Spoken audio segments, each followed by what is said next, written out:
अस्सलाम वालेकुम दोस्तों, मुझो नालो है कमर ज़मान हमलानी ऐं तव्हां ॾिसी रहिया आहियो HTV हमलानी TV यूट्यूब चैनल।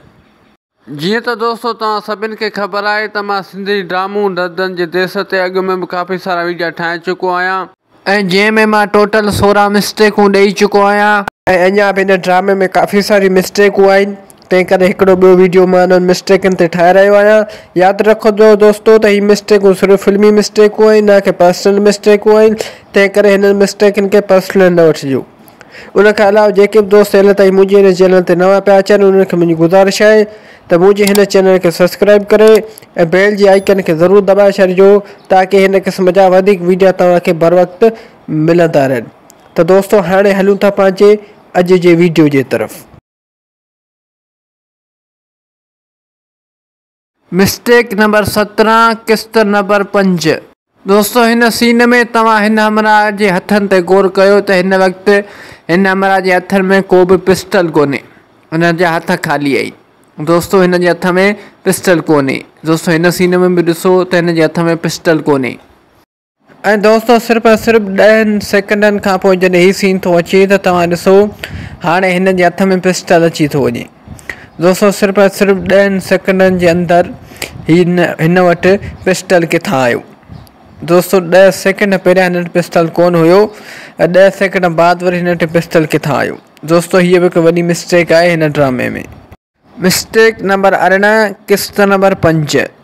दोस्तों हिन सीन में तव्हां ॾिसो त हिन वक़्तु ही साइनि कपिड़नि वारो शख़्स हिन वक़्त ते बीठल आहे।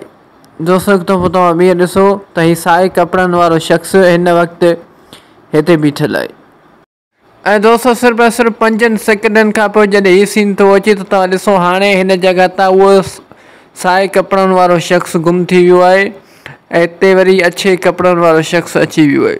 दोस्तों जेको 5 सेकंड पहिरियां हिते बीठल हुयो, दोस्तों 5 सेकंड बाद उहो हितां गुम थी वियो। दोस्तों इहा हिकु वॾी मिस्टेक आहे इन ड्रामे में। मिस्टेक नंबर 19 किस्त नंबर 5।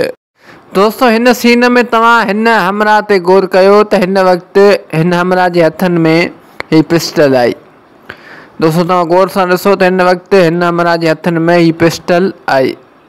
ऐं दोस्तों जॾहिं 5 सेकंडनि खां पोइ हीउ सीन थो अचे त तव्हां ॾिसो हाणे उन साॻिए शख़्स जे हथनि में पिस्टल कोन्हे। हीउ ॾिसो हीउ हथु ख़ाली आहे त हीउ हथु बि ख़ाली आहे। ऐं दोस्तों हीउ शख़्स हिन हमरा जो पिस्टल खणियो पियो ॾेसि। हीउ ॾिसो दोस्तों हिन वटि पिस्टल पहिरियां 5 सेकंड पहिरियां हुयो, वरी 5 सेकंड बाद कोन हुयो। दोस्तों उहो इन जे करे जो हिननि वटि सिर्फ़ु हिकु ई पिस्टल हुयो जेको कंहिं महिल हीउ पियो इस्तेमालु करे त कंहिं महिल वरी हीउ पियो इस्तेमालु करे। दोस्तों हिकु पिस्टल जे करे हीअ हेॾी वॾी मिस्टेक इन ड्रामे में थी वई ऐं हिननि सोचियो त इहा मिस्टेक केरु बि पकिड़े कोन सघंदो, पर हमलानी TV इहा मिस्टेक पकिड़े वरिती। दोस्तों उमेद थो कयां त इहा मिस्टेक तव्हांखे सम्झ में अची वई हूंदी। मिस्टेक नंबर 20 किस्त नंबर 5।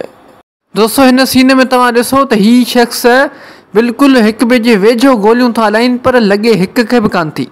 हीउ ॾिसो दोस्तों बिल्कुलु हिक ॿिए खे आम्हूं साम्हूं तक़रीबन 1 फुट जो फ़र्क़ु हूंदो।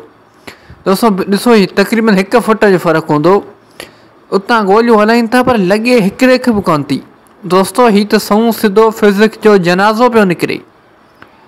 दोस्तों हीअ बि हिकिड़ी वॾी मिस्टेक आहे हिन ड्रामे में। उमेद थो कयां त हीअ मिस्टेक बि तव्हांखे सम्झ में अची वई हूंदी।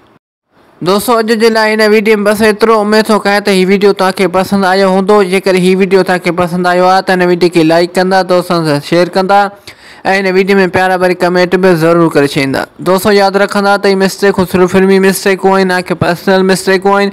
तंहिं करे हिन मिस्टेकनि खे पर्सनल न वठिजो। ऐं दोस्तों इहो बि यादि रखिजो त हीउ वीडियो सिर्फ़ु एंटरटेनमेंट लाइ रिकॉर्ड कयो वियो हो।